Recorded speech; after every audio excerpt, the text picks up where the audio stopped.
சம்பந்தமே இல்லாம போயிடுவாங்க போல. என்னப்பா இப்படி பேசுற? நெல் விளைச்சு இவ்வளவு நாள் ஆகுது, விளைச்சலுக்கு தேவையான தண்ணியே கிடைக்கலப்பா. இது நம்ம என்ன பண்ணணும்னே தெரியலையேப்பா. ஐயா, நீங்க பேசிட்டு எல்லாத்தையும் நான் கேட்டுட்டுதான் இருந்தேன். நம்ம ஊர் ஏரியிலும் தண்ணி நிறையவே இருக்கு. நெகிழி பெய்யலாம் அடைக்கிறனால தண்ணி வர மாட்டேங்குது. சுத்தம் பண்ணா தண்ணி வருமா? வரும் ஐயா. மறுபடியும் காத்தடிச்சா நெகிழி பெய்யலாம் அடைக்குமே. இதுக்கு என்னதாமா வழி? ஒரு அறிவிப்பு. காலை 10 மணிக்கு சுற்றுச்சூழல் ஆய்வாளர்கள் வர்றாங்க. காலை 10 மணிக்கு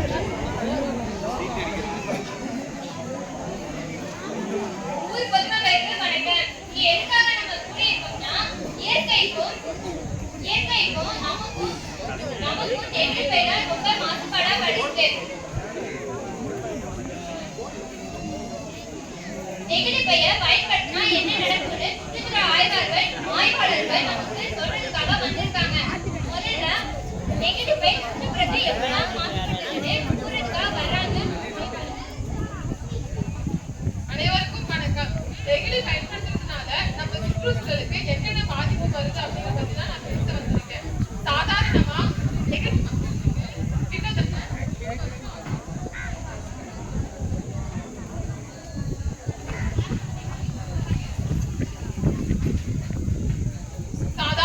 ஒரு நெகிழி மக்கறதுக்கு கிட்டத்தட்ட 100 வருஷம் ஆகும். அப்படிப்பட்ட நெகிழிய நம்ம மண்ணுல போடும் போது அது அவ்வளவு சீக்கிரம் மக்காது.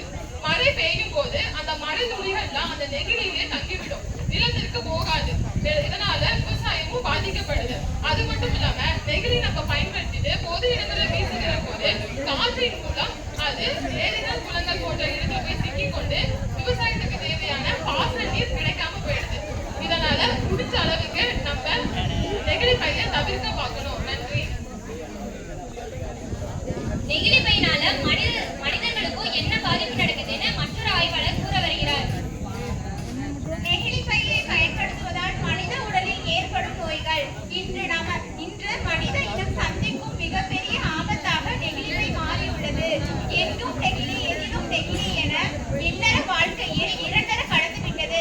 சாலை ஓரங்களில் ஒட்டி கிடக்கும் நெகிழி குப்பைகள் மனிதர்களுக்கு தீங்கு விளைவிக்கக்கூடியது.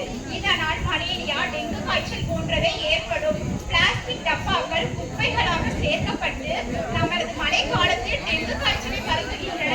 இவ்வாறு பரவாமல் இருக்க பிளாஸ்டிக்கை ஒழிக்க வேண்டும். பிளாஸ்டிக்கை ஒழித்துவிட்டு மஞ்சள் பையை பயன்படுத்த அனைவரும் பாருங்கள்.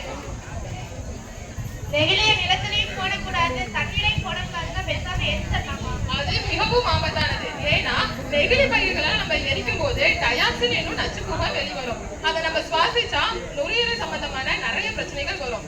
அதை விட முக்கியமான விஷயம், அந்த புகை ஓசோன் படலத்தை சிதைக்குது.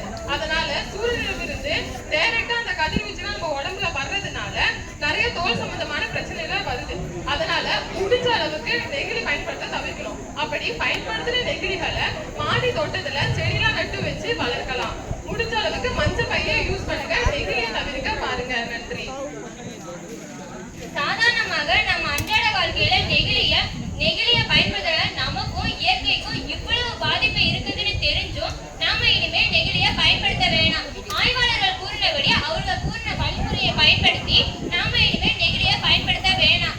நெகிழிய பற்றிய விழிப்புணர்வு ஏற்படுத்திய ஆய்வாளர்களுக்கு எங்கள் கிராம மக்களின் சார்பாக நன்றியை கூறுகிறோம்.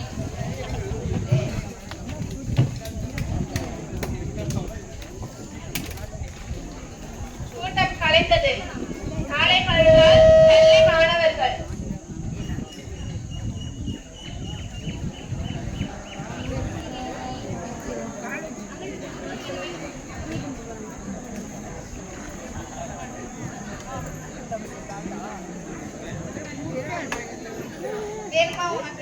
எனக்கு வேண்டாம்.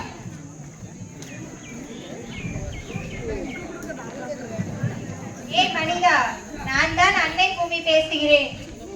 காடுகள், மலைகள், நீர், கடல் போன்றவை இயற்கை படைப்புகளாகும். நான் பசுமையாக இருந்தால்தான் நீங்கள் சிறந்த வாழ்க்கையை வாழ முடியும். நான் உங்களுக்கு சுத்தமான காற்று, நீர் மற்றும் உணவை தருகிறேன். நீங்கள் எனது நிலத்தை மாசுபடுத்துகிறீர்கள். நெகிழி கழிவுகளை நீரில் கரைந்து நீரை மாசுபடுத்துகிறாய். நெகிழி கழிவுகளை எரித்து காற்றை மாசுபடுத்துகிறாய். பொறுமையின் சின்னம் பூமி என்பதாலோ பல பாதகத்தையும் செய்கிறாய். உங்கள் தொல்லை தாங்க முடியவில்லை. நானும் பொறுத்து பார்த்தேன்.